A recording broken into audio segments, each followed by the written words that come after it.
Armature. Okay, I've had a few people on the my Facebook group, my learning group, ask me about armature.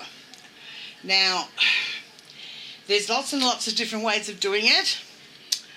I'm not saying my way is the correct way. I can only say that it's what works for me, and it's quite simple the way I do it, because I've tried all the other methods with wires and so forth, and they just didn't work for me.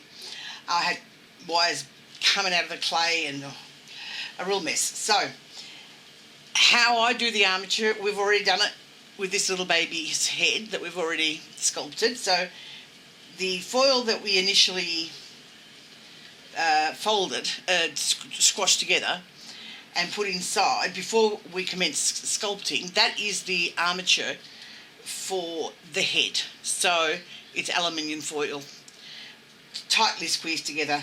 Some people like to put white tape over the, masking tape over the top of it. I don't find any difference in doing that or not.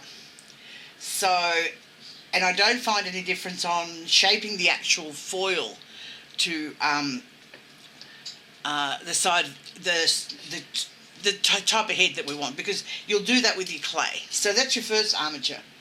We went on to do the twisted foil for the legs. Now, don't forget we're doing a partial clay baby here. So he's going to have this body, and I can tell you where, you know, to buy the bodies from and so on later. They are custom made for little ones. He'd be about an 8-inch. So, and then I'll teach you how to put the hair on and so forth.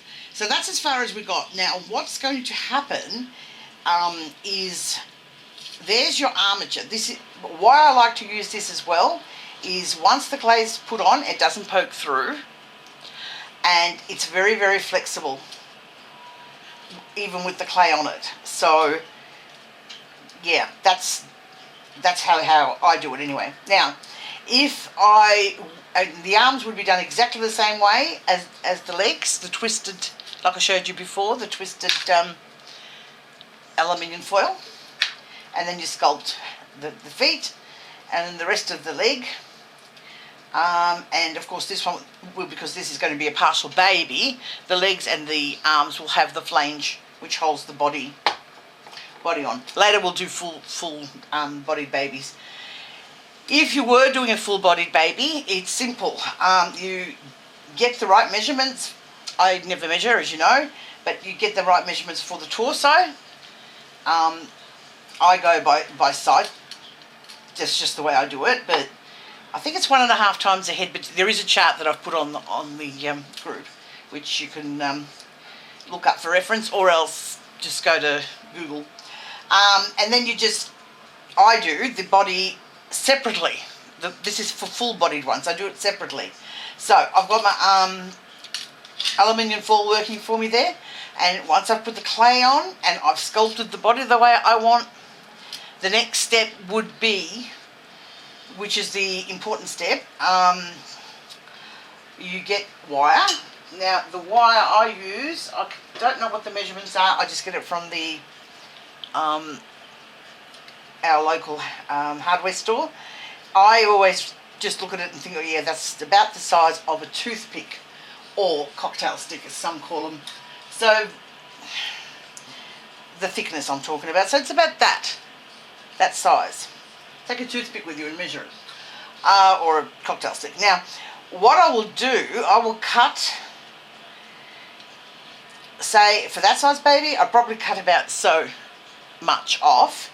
Half of this armature will go into the body, and it should pierce the body foil, right, of the armature. The other half, well, less than half that's hanging out, is how you will, and I'll show you this when we're doing full bodies, but I'm just jumping ahead a little bit here because people are doing full bodied ones and need the advice. So the part that's exposed away from the body is what's going to hold your arms or your legs to the body, if that makes any sense. So you virtually are going to very carefully submit that much into your limb, okay? Whether it be arm or leg, whatever. Then you're going to sculpt, if it's a shoulder, you're going to sculpt the shoulder on top. That's going to hold it firmly in place, and it's not going to allow it to come off the body, even during baking. Now, the same with the legs, same with the arms. There's nothing different there at all. And that is all I do, apart from that I don't do anything else really. If you happen to have an incident where, for some reason, your leg or your arm happens to fall off, I don't know, sometimes the clay's a little bit thinner up in the shoulders, or where you're smoothing it onto the torso on the hip area, that's an easy fix as well. What you do is you get your, and I can't find where I put mine, oh here it is, you get some super, this is very old, I've had it since I started sculpting it and it's leaking, your super translucent liquid Sculpey, and you put it around the area of where the arm or the leg fell off, and the exposed, well, the broken part, or the part that's hanging out off, you put a little bit of raw clay on, and then just put it back together the way it was and bake for about 5 minutes, 10 minutes max. That's one way. The other way you could do it as well is, if you don't want to go through all that, just be careful, but you can use super glue and virtually just glue the limb back onto the torso. And then, once it's completely dry, just go ahead and fix it. If you have to add more clay to it, or if it looks okay as it is, well then that's fine, you're done. And one thing I'll mention now before I forget, because I tend to forget these things, when you're finished with your little sculpture, got a tiny little 3-inch one in the oven as we speak, but anyway, you go over it with your brush, and I've come across this product now. Oh, that's not the correct container. I just put it here for easy disposal. So, I've forgotten what it's called. Not much help to you. It's an industrial hand cleaner, and it's available from Bunnings as well, which is the hardware store I buy my bits and pieces from. If I remember, I'll get the name for next video.